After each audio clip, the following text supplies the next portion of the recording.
ഞാനൊരിപ്പോഴും പറയുന്നു, ഞാൻ താങ്കളോട് വിത്ത് ഓൾ ദ റെസ്പെക്ട് ഞാൻ പറയുന്നു, അന്ന് മരണസംഖ്യ മൂടി വെച്ചിട്ടുണ്ട്. കാരണം ഞാനിന്ന് പത്രസമ്മേളനം നടത്തിയ ആളാണ്. നമ്മുടെ കോവിഡ് കാലത്തെക്കുറിച്ച് ഒത്തിരി പറഞ്ഞു, നമ്മൾ അഭിമാനം കൊണ്ടു. വസ്തുതകൾ ഓരോന്ന് പുറത്തു വരുമ്പോൾ നമ്മളെ ഞെട്ടിപ്പിക്കുക, കമ്മ്യൂണിസ്റ്റ് പാർട്ടി സഖാക്കൾ പോലും ഞെട്ടിപ്പിക്കുന്ന പ്രശ്നങ്ങളാണ്. ഞെട്ടിക്കൽ അത്ര ശരിയാണോ എന്ന് എനിക്ക് ഞാൻ ഒറ്റ കാര്യം ചോദിക്കട്ടെ, ഞെട്ടിക്കൽ ശരിയാണോ എന്ന് നമ്മൾ തമ്മിൽ ഞാൻ അക്കാഡമിയിൽ ചർച്ച ചെയ്യണം. എന്താ ഞെട്ടിച്ചത്? അന്നത്തെ പ്രതിരോധ നടപടിയെക്കുറിച്ചല്ല ഞെട്ടിപ്പുണ്ടായത്.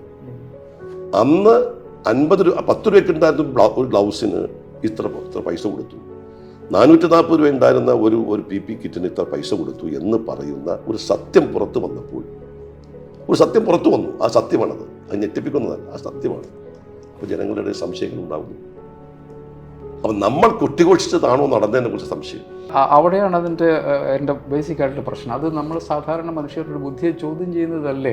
കാരണം അന്ന് നമ്മളൊരു N95 മാസ്ക് 100 രൂപയ്ക്ക് മേടിച്ചാലാണ്. അന്ന് എൻ്റെ മകൻ വിദേശത്തേക്ക് പോകാൻ വേണ്ടി പോയപ്പം എയർപോർട്ടിലേക്ക് പോകണമായിരുന്നു. അത് 100 രൂപയ്ക്ക് ഒരു N95 മാസ്ക് മേടിച്ചു. പിന്നെ നമ്മളതിൻ്റെ പേരെ 20 രൂപയായിട്ട് പിന്നെ നമ്മൾ മേടിക്കുന്നത്. അതിനകത്ത് ഞാൻ പറയാം, അത് ജേക്കബ് എന്നൊരു വ്യക്തിയാണ് വാങ്ങിച്ചത്. സർക്കാരിന് വേറെ കാര്യമുണ്ട്. കേരളത്തിൽ ഒരു ഒറ്റ ആരോഗ്യ പ്രവർത്തകൻ കൊല്ലപ്പെട്ടിട്ടില്ല.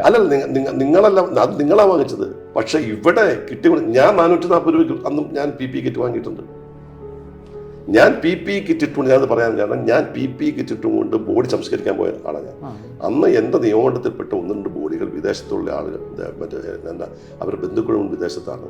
ആ ബോഡി ഏറ്റെടുക്കാൻ പറ്റാതെ വന്നപ്പോൾ, ആരുമില്ലെന്ന് കണ്ടപ്പോൾ ഞാൻ PP കിറ്റ് എടുത്ത് ആ ബോഡി പോയി ഏറ്റെടുത്ത് ക്രിമേഷൻ കൊണ്ടു കൊടുത്ത ആളാണ് ഞാൻ. അതിശോക്തിപരമായിട്ടും ഞാൻ അന്ധമായിട്ടും എതിർപ്പിൻ്റെ പേര് പറയുന്നത്. ഞാൻ അന്ന് PP കിറ്റ് വാങ്ങി 440 രൂപയ്ക്കാണ്.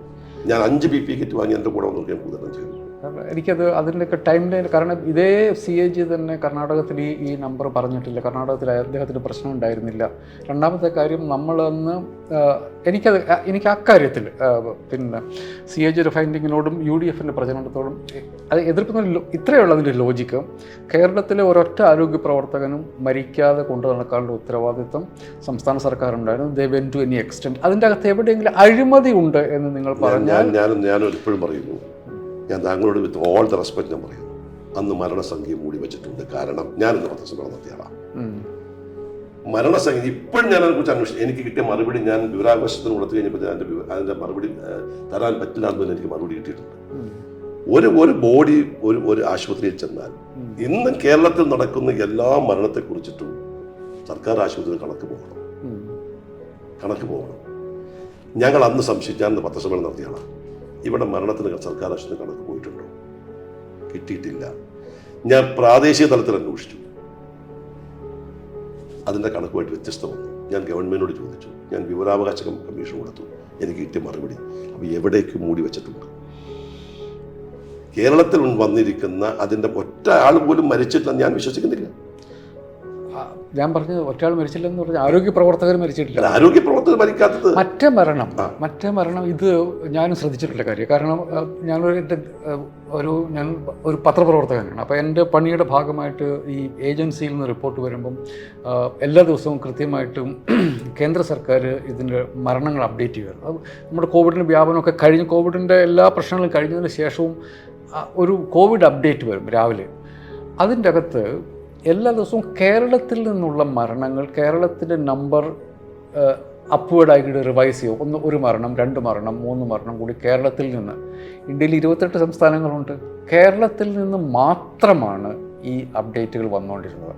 ഞാനതിനെ കണക്കാക്കുന്നത് കേരളം മാത്രമേ അതിൻ്റെ കണക്കെടുത്തു എന്നുള്ളതാണ്. കാരണം 5 ലക്ഷം പേര് ആണ് ഇന്ത്യയിൽ ആകെ മരിച്ചതെന്നുള്ളതാണ്. WHO കണക്ക് 50 ലക്ഷം പേര് മരിച്ചിട്ടുണ്ടാകുന്നുള്ളത്. അതിൽ ഈ 5 ലക്ഷത്തിൽ 70 കേരളത്തിലുള്ളത്. അതായത് 3.5 കോടി ജനങ്ങൾ 3% ഉള്ള കേരളത്തിൽ നിന്നാണ് ഈ മൊത്തത്തിൻ്റെ 15% വന്നിരിക്കുന്നത്. 5 ലക്ഷം ഒഫീഷ്യൽ മരണങ്ങൾ, അതിൻ്റെ അകത്ത് 70,000 കേരളത്തിലെ മരണങ്ങൾ. മറ്റ് സംസ്ഥാനങ്ങളിലും സാങ്കേതികത്തെ കണക്കല്ല, എല്ലാം സാങ്കേതികമായിട്ട് ഞാൻ പറഞ്ഞു വന്ന എൻ്റെ പോയിന്റ്, ഇവിടെ മരണത്തിൻ്റെ പോലും യഥാർത്ഥ ഇത് പുറത്തു വന്നില്ല എന്നുള്ള അഭിപ്രായക്കാരൻ. ഓക്കെ.